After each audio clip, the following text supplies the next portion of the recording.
শুভ সকাল বন্ধুরা, lifestyle minimally সবাইকে স্বাগতম। আজকে শনিবার, কত তারিখ? আজকে 18 তারিখ জুলাইয়ের।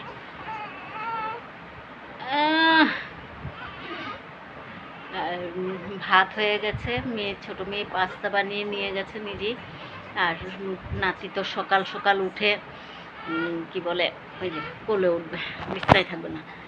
সকাল সকাল উঠে কোলে নিয়ে নি, তারপর দেখ সকাল সকাল উঠে একটু ঘুরবে মাসিদের সাথে।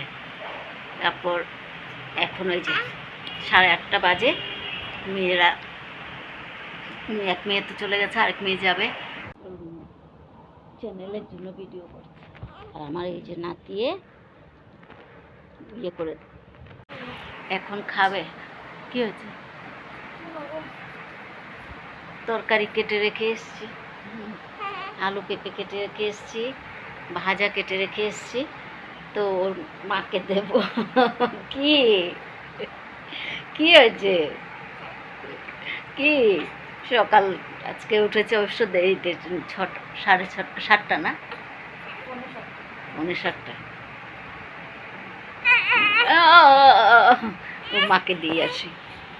কাটলাম, পটল ভাজা করব, কাঁকরোল একটা ছিল সেটা ভাজা করব, কুমড়ো একটুখানি রেখেছিলাম কালকে, সেটা ভাজা করব। দেখি, পেঁপে আলু কেটে রেখেছি, আজকে নিরামিষ খাবে বলে, তাই নিরামিষ করব। ছোটো মেয়ে পাস্তা বানিয়ে রেখে গেছে, ও নিয়ে গেছে, অল্প রেখে গেছে। মেয়ের টিফিন রেডি, এক মেয়ে তো নিয়ে চলে গেছে, আরেক মেয়ে বসে আছে। আলুর তরকারিটা বসিয়ে দেবো, ভাত হয়ে গেছে, মেয়েকে দিয়ে দিয়েছি।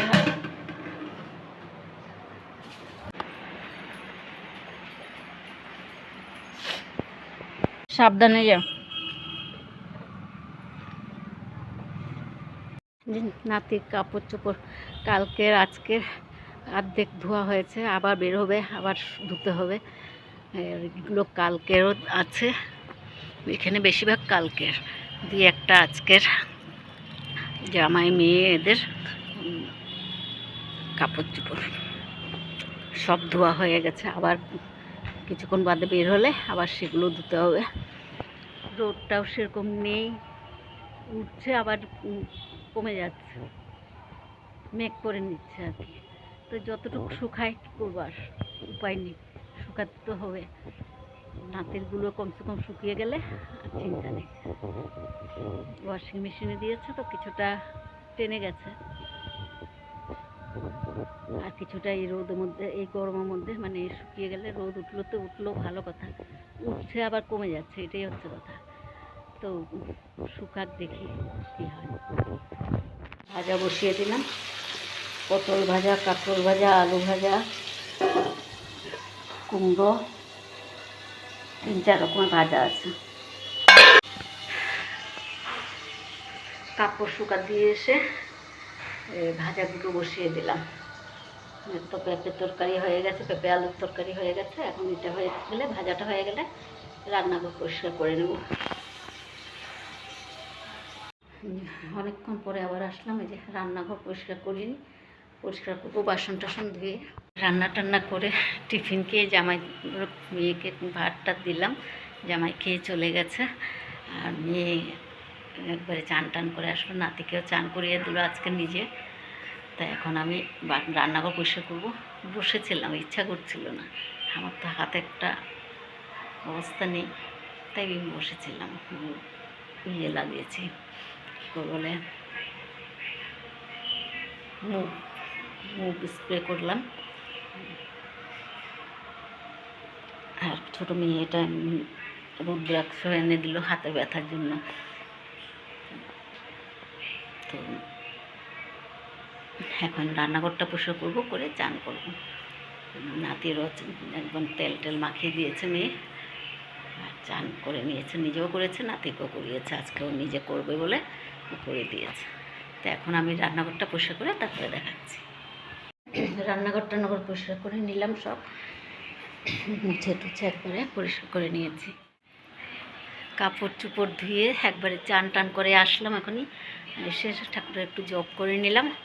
এখন একটু রেস্ট করব, একটু শুয়ে থাকবো, তারপরে উঠে ভাত দেবো। এখন কটা বাজে? বাবা 2টো বেজে যাবে। এই প্রত্যেক দিন 2টোর আগে করতেই পারি না, 2টো বেজেই যায়।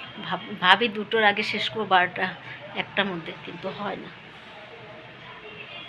2টো বেজেই যায়। আচ্ছা কিছুক্ষণ রেস্ট করে, মেয়ে ঘুমিয়েছে, রাত্রে ঘুমাতে পারে না ছেলের জন্য, তো এখন ঘুমিয়েছে যখন, এখন আমিও একটু রেস্ট করি, ও ঘুমাক কিছুক্ষণ, পরে আবার আসছি। খাওয়া দাওয়া শেষ করে উপরে ছাদে এসেছি, ছাদের কাপড়গুলো তুলে নিই, শুয়ে পড়লে যদি ভিজে যায় আবার বৃষ্টি এসে। এমনি শুকোতে দিতে এসেছিলাম, তখন বৃষ্টি ঝিরে ঝিরে বৃষ্টি পড়ছিল, তাই আমি ভাবছি যদি শুয়ে পড়ি তো আবার যদি বৃষ্টি আসে, তাই একটু তুলে রেখে মানে সিঁড়ির এখানে দড়ি আছে, ওখানে শুকোতে দিয়ে দেবো। টুপুর তোলা হয়ে গেছে, এখন যাই। শুভ কটা বাজে? 3টা 35 হয়ে গেছে। যাই শুই, দেখি কতক্ষণ শুতে পারি। মেয়ে নাতিকে নিয়ে শুবে, আমি আরেক রুমে শুব। নাতি একবার শুয়ে উঠে গেছে, আবার শুবে, তা আমি একটু শুই।